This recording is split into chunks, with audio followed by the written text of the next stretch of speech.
The late afternoon sun cast long shadows across the dusty archive room of the Nebraska Historical Society. Dr. Marcus Webb, a 34-year-old historian specializing in frontier conflicts, carefully turned the brittle pages of a leather-bound journal dated 1867. The cramped handwriting belonged to Samuel Hutchinson, a settler who'd survived what historians had always classified as a minor skirmish near the Platte River. But what Marcus was reading contradicted everything. His colleague, Dr. Sarah Chen, glanced up from her own research. The air conditioning hummed quietly in the background, a stark contrast to the violent world described in these yellowed pages. "Found something?" she asked, noticing Marcus's furrowed brow. Marcus looked up, his blue eyes intense. "Sarah, we've been telling this story completely wrong. Listen to this." He read aloud, his voice steady but filled with growing realization. "They came at dawn, silent as death itself. 40 warriors painted for war, moving through the grass like wolves. We fired first, thinking we had the advantage. We were idiots. Within minutes, half our men were down. They weren't savages attacking randomly. They were soldiers executing a military strategy we couldn't begin to comprehend." Sarah set down her pencil and walked over. The Nebraska afternoon light filtered through the high windows, illuminating dust particles that danced between them. She leaned over Marcus's shoulder, scanning the passage. "That doesn't match the official report from Fort Kearney." "Nothing in here matches the official reports," Marcus said, his voice dropping to almost a whisper. "The Army reports, the government documents, the history books we grew up reading. They all describe these encounters as savage attacks by primitive people. But Hutchinson is describing tactical genius, coordinated movements, strategic thinking that would impress modern military commanders." Sarah pulled up a chair, the metal legs scraping against the worn wooden floor. Outside, they could hear the muffled sounds of Omaha traffic, a reminder of how far removed they were from the world Hutchinson described. "What else does it say?" Marcus flipped through several more pages, his hands trembling slightly with excitement and something else. Recognition, perhaps, or shame. "He talks about the Lakota and Cheyenne warriors like they were ghosts. They knew every inch of the terrain. They could predict settler movements days in advance. They hit supply lines, isolated vulnerable groups, and disappeared before reinforcements arrived. One warrior, someone Hutchinson calls Red Thunder, led a group of 30 men and completely disrupted settler expansion along a 100-mile stretch of the Oregon Trail for almost 3 months. 3 months? Sarah's skepticism was evident in her tone. "That seems impossible. The military would have responded." "They did respond," Marcus said, finding another passage. "And they got massacred. Listen, Captain Morrison led 60 cavalry soldiers to engage the hostiles. They found them at dawn near Ash Hollow, or rather the hostiles found them. The warriors had positioned themselves on high ground with perfect sight lines. They had studied how we fight, how we form ranks, how we respond to attack. Morrison lost 43 men in less than an hour. The survivors limped back to the fort broken men, and I heard Morrison himself never recovered. He shot himself 3 months later." The archive room fell silent, except for the steady tick of an old clock on the wall. Sarah sat back in her chair, processing the information. "Marcus, if this is accurate, why isn't it in any history book? Why do our museums still show primitive weapons and talk about scattered raids?" Marcus closed the journal carefully, as if the truth inside might escape if handled roughly.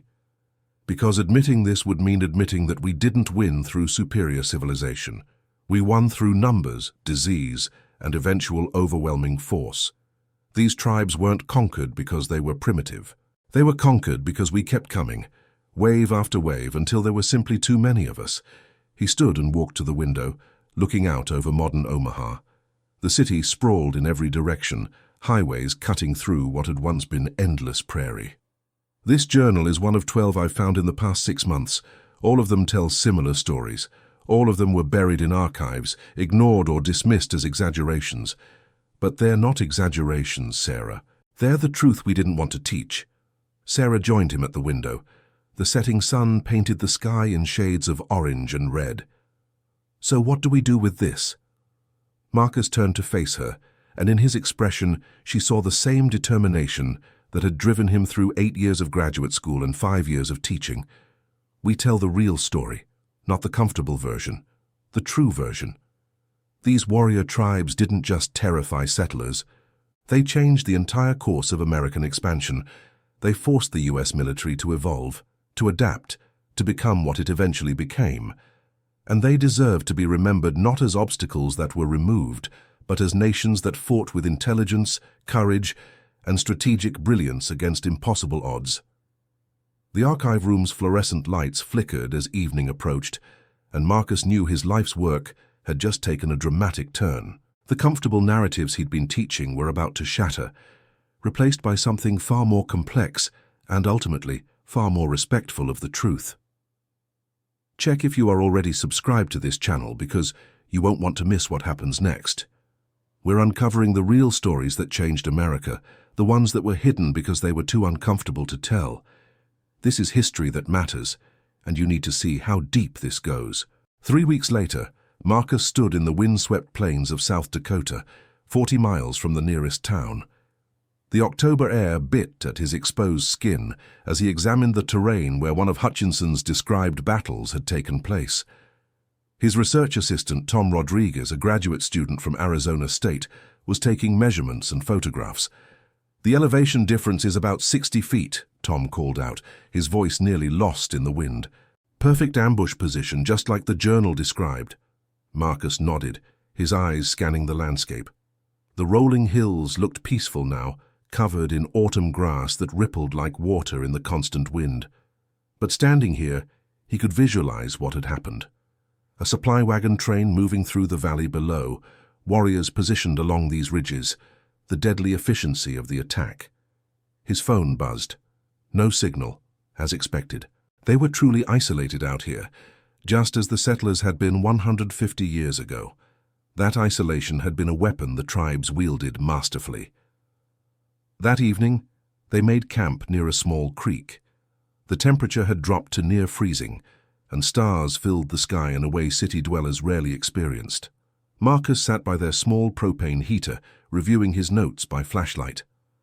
"Tell me about Red Thunder," Tom said, warming his hands on a cup of instant coffee. "You've mentioned him a dozen times, but never explained who he was." Marcus looked up from his notebook. Red Thunder, also called Charging Bear in some accounts, was a Lakota war leader born around 1835.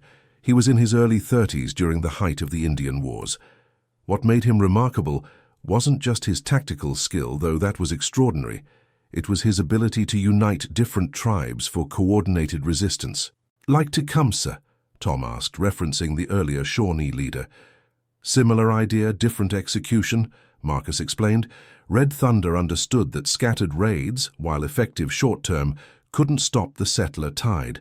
So he created something unprecedented.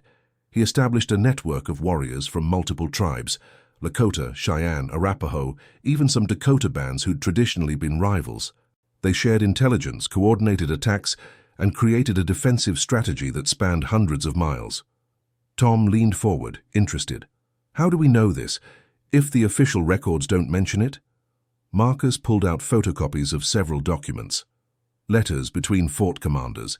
They mention a disturbing pattern, attacks that seemed too coordinated to be coincidental. Settlers being hit on the same day across different regions. Supply lines disrupted simultaneously. One commander, Major William Parker, wrote to his superiors in Washington, describing what he called an organized resistance unlike anything we've encountered previously. He specifically mentioned intercepted messages between tribes and noted that someone was orchestrating the resistance. The wind picked up, causing their tent to flap violently. Tom secured the stakes while Marcus continued. "But here's what's truly remarkable. Red Thunder didn't just fight, he studied. There are accounts of him observing military drills from a distance, learning how cavalry units moved, understanding the limitations of the weapons settlers carried. He once captured a repeating rifle and spent days understanding its mechanism before returning it to a prisoner, apparently satisfied he knew its capabilities and limitations." "That's incredible," Tom said. "That's military intelligence gathering." "Exactly," Marcus agreed. "These weren't random acts of violence. This was warfare conducted with sophistication and strategic depth. Red Thunder recognized that the settlers' greatest advantage was their technology and numbers, so he focused on neutralizing the technology advantage through tactical positioning and using the vast landscape to negate their numbers. They sat in silence for a while, listening to the prairie night. Somewhere in the darkness, a coyote howled. Marcus thought about those warriors, moving through this same landscape, fighting not just for survival, but for their entire way of life. The weight of that realization settled on him heavily. "Marcus," Tom said quietly, "how do we tell this story without romanticizing it? These were real people fighting a real war. People died, horribly on both sides." Marcus appreciated the question. It was something he'd been wrestling with constantly. "We tell it honestly. We acknowledge the violence. We don't shy away from the brutal reality of frontier warfare, but we also don't reduce these men to savages or villains. They were defending their homeland against an invasion. The settlers saw themselves as pioneers building a new nation. The native tribes saw themselves as defenders protecting their people. Both perspectives were real. Both involved human beings making impossible choices." The temperature continued to drop, and eventually they retreated into their sleeping bags. But Marcus lay awake for hours, staring at the tent ceiling, thinking about Red Thunder and the thousands of warriors like him whose stories had been deliberately erased from the historical record. Back in his office at the University of Nebraska, Marcus was surrounded by maps, journals, and archaeological reports.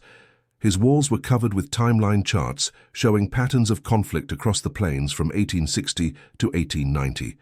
Sarah knocked on his doorframe, holding 2 cups of coffee from the campus cafe. "You look terrible," she said, handing him one of the cups. "Thanks," Marcus replied with a tired smile. "I've been up since 4 reviewing military correspondence from Fort Laramie." Sarah settled into the chair across from his desk, moving a stack of photocopied documents to make room. The office was cramped, typical of academia, with overflowing bookshelves and a window that looked out onto the quad, where students hurried between classes. "Found anything new?" Marcus nodded, his excitement overcoming his exhaustion. "I found the smoking gun. Letters between General Sherman and President Grant discussing what Sherman called the problem of the organized resistance. Grant, in his response, specifically authorizes Sherman to pursue all measures necessary to disrupt the tribal alliance and to focus efforts on identifying and eliminating the leadership structure." Sarah's expression darkened. "They were specifically targeting the leaders." "Not just targeting," Marcus said, pulling out another document. "Assassinating. There are coded references to payments made to informants within the tribes. Money exchanged for information about the location of key leaders. Sherman's correspondence makes it clear that conventional military tactics weren't working against the coordinated resistance, so they shifted to a strategy of decapitation. Remove the leadership, and the alliance would fragment." The implications hung heavy in the small office. Outside, the normal sounds of campus life continued, students laughing, a professor lecturing through an open window. The contrast between that peaceful scene and the dark history they were uncovering felt jarring. "Did it work?" Sarah asked quietly. Marcus leaned back in his chair, which creaked under his weight. "Partially. Between 1868 and 1872, at least 7 major war leaders were killed under suspicious circumstances. Red Thunder disappeared from the historical record in 1871. Some accounts say he was killed during a raid. Others suggest he was poisoned by someone within his own camp. The coordinated resistance began to fracture after that." He pulled up a digital map on his laptop, showing the locations of various conflicts. "See this pattern? Before 1871, the attacks are coordinated, strategic, hitting multiple points simultaneously. After 1871, they become more scattered, more desperate. The strategic coherence breaks down. That's when the U.S. military really began to gain the upper hand. Not because they'd developed better tactics, but because they'd successfully destroyed the command structure." Sarah stood and walked to his wall of maps, studying the patterns he'd identified. "Marcus, this is going to be controversial. You're essentially arguing that the U.S. government conducted a covert assassination campaign." "I'm not arguing it," Marcus said firmly. "The documents argue it. I'm just reading what's there." Sarah turned to face him. You know what this means for your career. You're challenging a century and a half of accepted narrative. The pushback will be intense. Marcus met her gaze steadily. The afternoon light streaming through his office window illuminated the dust particles in the air, giving the moment an almost surreal quality. I know. But Sarah, these warriors fought brilliantly against overwhelming odds. They adapted, they innovated, they created military strategies that were ahead of their time. And then they were systematically eliminated through methods that would violate every rule of warfare today. That story needs to be told. He paused, his voice growing more passionate. Every American child learns about the bravery of the pioneers, the hardships they endured, the civilization they built. And they should learn that. But they should also learn about the intelligence and courage of the people who were here first, who fought to protect everything they knew and loved. Not as footnotes, not as obstacles, but as the sophisticated, strategic, brilliant defenders they actually were. Sarah smiled, a mixture of pride and concern. Then we'd better make sure the research is airtight, because once you publish this, every historian in the country is going to try to tear it apart. Let them try, Marcus said with determination. The evidence is there. We just have to present it clearly and let people confront the reality of what happened. As they talked late into the afternoon, neither noticed Tom Rodriguez standing outside the office door, having arrived to drop off additional research. He heard their conversation and felt his chest tighten with emotion. His own great-great-grandmother had been Chiricahua Apache, though that connection had always felt distant and abstract. But listening to Marcus describe the systematic elimination of tribal leadership, something crystallized inside him. Tom didn't interrupt. Instead, he quietly left the documents on a nearby chair and walked away, his mind racing. That evening, he would call his grandmother in Arizona, asking her to tell him stories he'd always been too busy or too disconnected to hear. The research was no longer just academic. It was personal. If you're feeling something right now, if this story is hitting you in the chest, like it hit us when we uncovered these truths, leave a comment saying, "These warriors deserved better." Let's honor their memory together by acknowledging the truth, no matter how uncomfortable it makes us. The November wind howled across the battlefield site in Wyoming, where Marcus, Sarah, and Tom conducted archaeological surveys. They'd secured permission from the local tribal council, who'd been initially skeptical, but ultimately supportive when they understood Marcus's intentions. Elder Robert Tall Eagle, a Northern Cheyenne historian, accompanied them, his presence both validating their work and ensuring cultural sensitivity. Robert was in his 70s, with deeply lined face that spoke of decades spent under the plains sun. He moved slowly but with purpose, examining the landscape with eyes that saw past the present. "This is where they made their stand," he said, gesturing to a ridge overlooking a small valley. "My grandfather's grandfather told stories about this place, called it where the warriors fell." Marcus pulled out his maps and compared them to the terrain. According to the military reports from Fort Caspar, this was classified as a minor engagement. 15 soldiers killed, enemy casualties unknown. But that's not the whole story, is it? Robert shook his head slowly. The soldiers who died here were part of a larger column, 70 men. The warriors knew they couldn't win a direct confrontation with those numbers, so they lured them into an ambush. The soldiers followed a small group of warriors into this valley, thinking they had an easy target. What they didn't know was that 80 warriors were waiting on these ridges. Tom was recording everything on his digital recorder, but he could see Marcus scribbling notes frantically as well, wanting the immediate record. Sarah was photographing the sight lines, documenting the tactical advantages the terrain provided. "The warriors held this position for 6 hours," Robert continued. "They were outnumbered, but the terrain advantage was decisive. The cavalry couldn't charge uphill effectively, and the warriors had carefully chosen positions that provided natural cover. When reinforcements finally arrived from the fort, the warriors withdrew. But they'd made their point. This land wasn't going to be taken without a fight. They worked through the afternoon, with Robert pointing out features invisible to the untrained eye, a particular formation of rocks where warriors would have positioned themselves, a shallow depression that provided protected movement between positions. The strategic brilliance was evident once he explained it. That evening they sat around a fire at the tribal council building, where Robert had invited them to continue their discussion. Other elders joined them, initially curious, then increasingly engaged as Marcus shared his findings. Joseph Stands Tall, another elder, listened intently as Marcus described the coordinated resistance. Then he spoke, his voice deep and measured. "My family keeps oral histories that have never been written down. We've been careful about sharing them because too often our stories are taken and twisted, but what you're describing matches what we've always known. Our warriors weren't mindless killers, they were protectors, strategists. They understood that every battle had to count because we couldn't replace losses the way the army could." Marcus leaned forward, careful not to interrupt.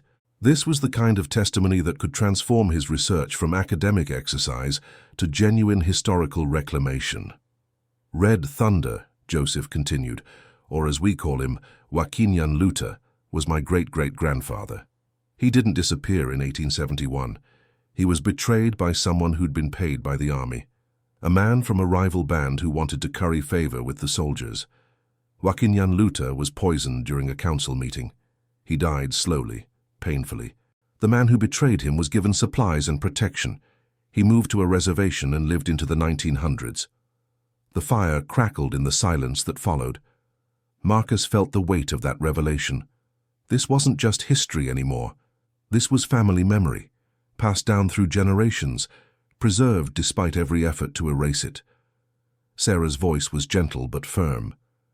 "These stories need to be told, but they need to be told correctly, with respect, with your voices included. We can provide the documentary evidence that backs up what you've always known. Together, we can change how this history is understood." Robert nodded slowly.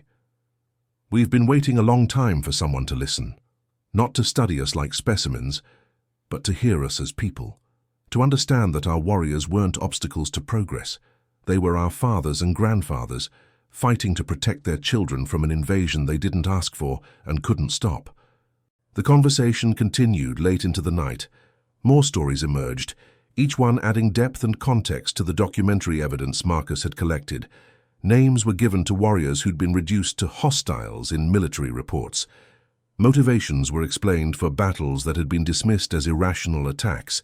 A complex, sophisticated resistance movement came into focus, one that had been deliberately obscured for over a century.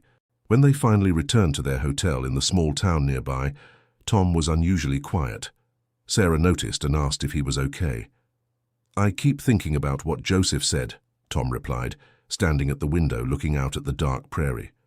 "About warriors being fathers and grandfathers, about them fighting to protect children.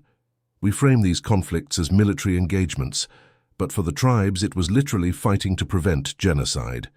Every battle wasn't about glory or conquest. It was about survival, about buying one more day, one more week, one more season for their families." Marcus joined him at the window. "That's exactly what we need people to understand. The settlers saw themselves as pioneers. The government saw it as manifest destiny. But from the other side, it was an existential struggle. The warriors who terrified the settlers weren't terrorists. They were desperate men using every skill, every advantage, every ounce of courage they possessed to slow down the inevitable. The three stood in silence, each processing the day's revelations in their own way. The history they were uncovering wasn't just academically important, it was morally necessary. Back in Nebraska, Marcus's research had attracted attention he hadn't anticipated. A prominent military historian, Dr. Richard Caldwell from West Point, had written a scathing critique of Marcus's preliminary findings, published in a respected journal. The article dismissed Marcus's work as revisionist history driven by modern political correctness rather than rigorous scholarship. Sarah found Marcus in his office, staring at the article on his computer screen. "You've seen it," she said. "Not a question." "Every word," Marcus replied flatly. "He's calling me an activist, pretending to be a historian. Says I'm cherry-picking evidence to fit a predetermined narrative." Sarah pulled up a chair. "He would say that. Admitting you're right would mean admitting that his entire career has been built on a sanitized version of history. The question is, how do you respond?" Marcus spun his chair to face her. "With more evidence. He claims I'm selectively interpreting military correspondence. Fine. I'll publish every letter, every report, every document. Complete transparency. Let other historians review the primary sources and draw their own conclusions. That's a massive undertaking, Sarah warned. You're talking about digitizing and annotating hundreds of documents. Then we'll do it, Marcus said firmly. Tom can help. We'll create an online archive, everything accessible. Every scholar in the world can examine the evidence themselves. The university administration was less enthusiastic. Dean Patricia Morrison called Marcus to her office 3 days later. Her corner office overlooked the campus green, where students were enjoying an unusually warm December afternoon. The contrast between the peaceful scene outside and the tension inside the office was stark. "Marcus, I need you to understand the position this puts the university in," Dean Morrison began. Her tone was diplomatic but firm. "We've received complaints from donors, alumni who feel you're attacking American history, board members asking whether we're becoming too political." Marcus kept his voice level. "I'm not attacking anything. I'm correcting the historical record using primary source documentation. That's literally what historians are supposed to do." "I understand that," Morrison replied, "but perception matters.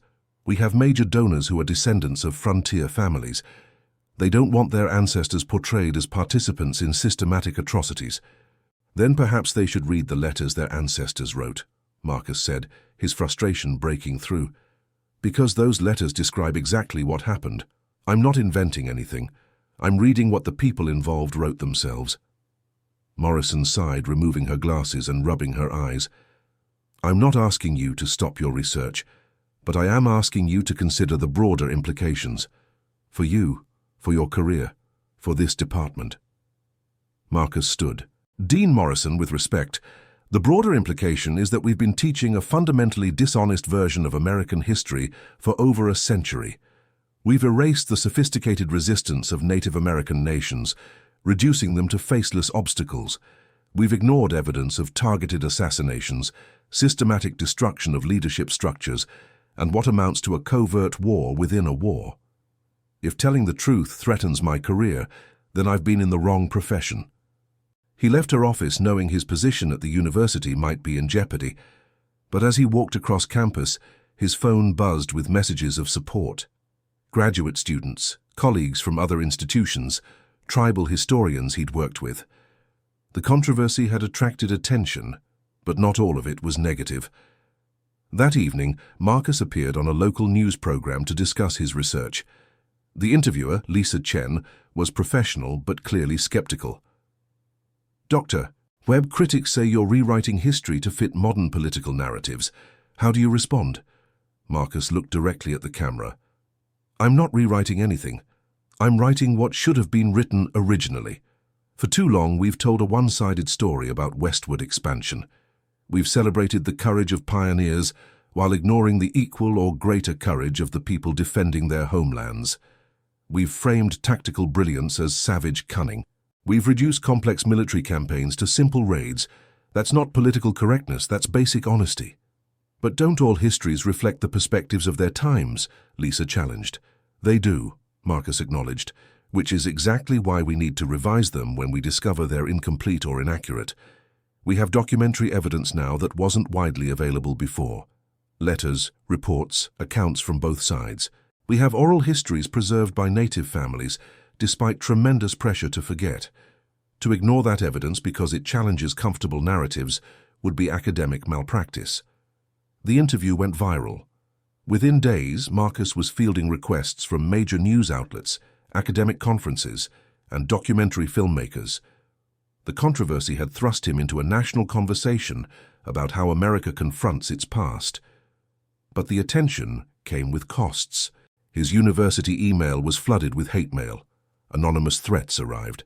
Someone spray-painted "traitor" on his office door. The university increased security, but the message was clear. Challenging cherished national myths came with risks. Sarah found him one evening in his office staring at particularly vicious email. "You okay?" she asked. Marcus closed his laptop. "I'm fine. Angry, but fine. You know what bothers me most? It's not the people who disagree with my interpretation. That's academic debate, and it's healthy. It's the people who are furious that I'm asking the questions at all, who think the mere act of examining this history is somehow anti-American. You're threatening their identity, Sarah said. For a lot of people, American exceptionalism is foundational. Admitting that the country was built partly on systematic violence against sophisticated civilizations undermines that foundation. Then maybe the foundation needs to be rebuilt, Marcus replied. You can love your country and still acknowledge its flaws. You can honor pioneers and also honor the people who fought against them. History isn't a fairy tale with clear heroes and villains. It's complicated, messy, and often tragic. Pretending otherwise doesn't make us more patriotic. It makes us less honest. Tom knocked on the doorframe. Marcus, the Tribal Council wants to do a press conference. They want to stand with you publicly. Say that your research aligns with their oral histories. Marcus looked up, surprised. They're willing to do that, even knowing the backlash? They said they've been silent too long, Tom replied. That if not now, when? If not with someone who's genuinely trying to tell the truth, then with who? Marcus felt emotion tighten his throat. The support from the very communities he was trying to honor meant more than any academic accolade ever could. 6 months later, Marcus stood on the same Wyoming ridge where Robert Tall Eagle had first shown him the battlefield. But this time, he wasn't alone. Over 200 people had gathered, a mix of historians, tribal members, journalists, and ordinary citizens who'd followed the controversy and wanted to understand the truth. A temporary stage had been erected, and next to it stood a new historical marker. Not the standard sanitized version that dominated Western historical sites, but something different, something honest. Robert Tall Eagle approached the podium first. The wind whipped across the ridge, just as it had 150 years earlier, when warriors had made their stand here. His voice was strong despite his age, amplified by the speaker system, but needing no such assistance to command attention. This place has 2 names, Robert began. The military called it Skirmish Ridge. We call it where the warriors fell. Both names are true, both histories happened here. For too long, only one story was told. Today, we honor both. He gestured to the new marker, which told the complete story. The military perspective, yes, but also the tribal perspective. The tactical details, the strategic context, and most importantly, the names of the warriors who fought here. Not unknown hostiles, but men with identities, families, and reasons for fighting. Joseph Stands Tall spoke next, his grandson standing beside him to help if needed. My great-great-grandfather, Wakinyan Luta, fought in battles across these plains, not for glory, not for conquest, but because he believed that if they fought long enough, fiercely enough, intelligently enough, maybe the invaders would stop. Maybe there could be negotiation. Maybe his children could grow up in the world he knew. Joseph's voice wavered slightly. He was wrong.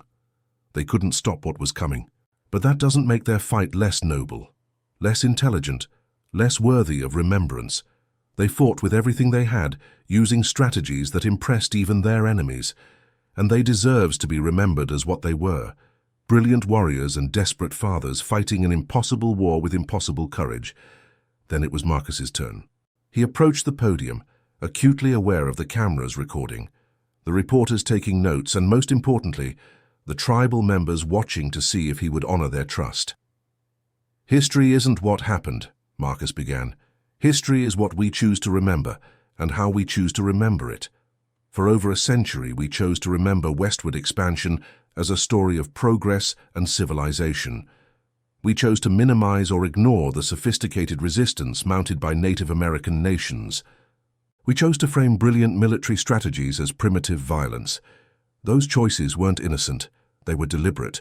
They served a purpose, to justify what had happened and to avoid uncomfortable questions about how America was built.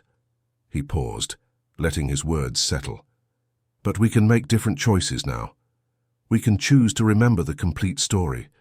We can acknowledge that the warriors who fought across these plains weren't obstacles to progress. They were defenders of their homelands, using intelligence, courage, and tactical brilliance against overwhelming odds.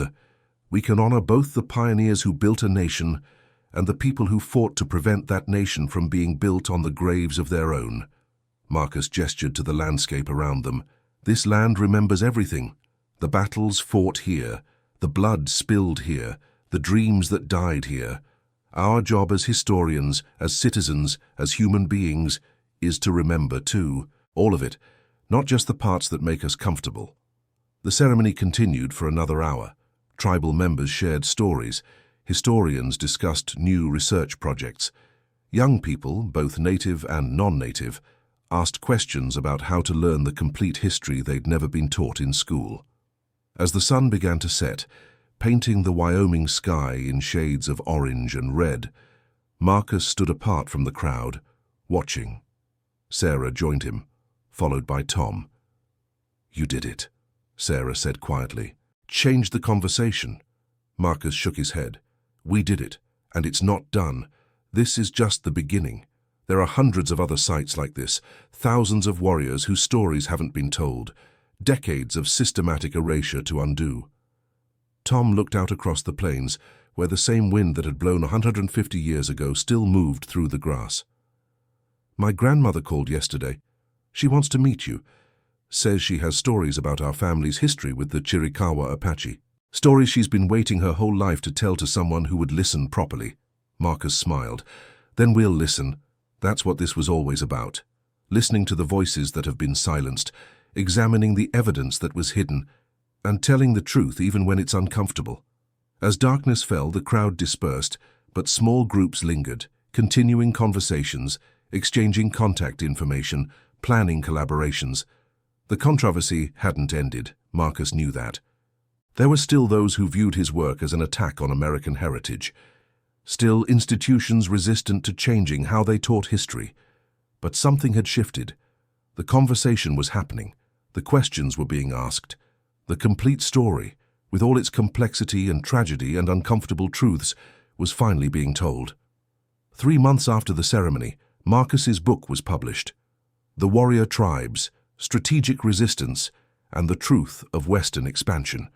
It became an immediate bestseller, taught in universities, debated on news programs, and more importantly, read by ordinary Americans curious about the history they'd never learned. The tribal communities he'd worked with received copies, and several nations used it as the basis for educational programs, teaching their youth about their ancestors' resistance. Young people learned that their heritage included not just survival of tragedy, but brilliant, strategic, courageous resistance against impossible odds. Robert Tall Eagle called Marcus one afternoon. "My grandson is studying history in college now, says he wants to be like you." I told him, "Don't be like Marcus, be like Joaquin Luther. Be someone who speaks truth even when it's dangerous. Be someone who fights for what's right even when you can't win. That's the real lesson here." Marcus understood what Robert meant. The warriors hadn't won their war, but they'd fought it with intelligence and honor. They'd forced the US military to evolve, to adapt, to respect them as formidable opponents. They'd bought time for their people, preserved memories, and created a legacy that, once properly understood, demanded respect. The story of American westward expansion would never be simple again.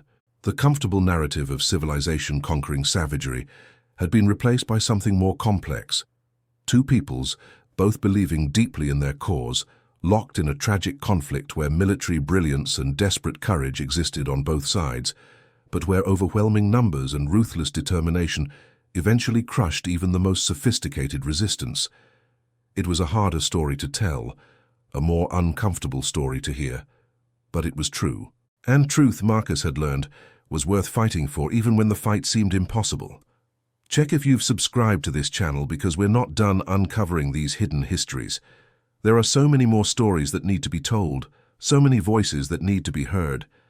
This is just the beginning.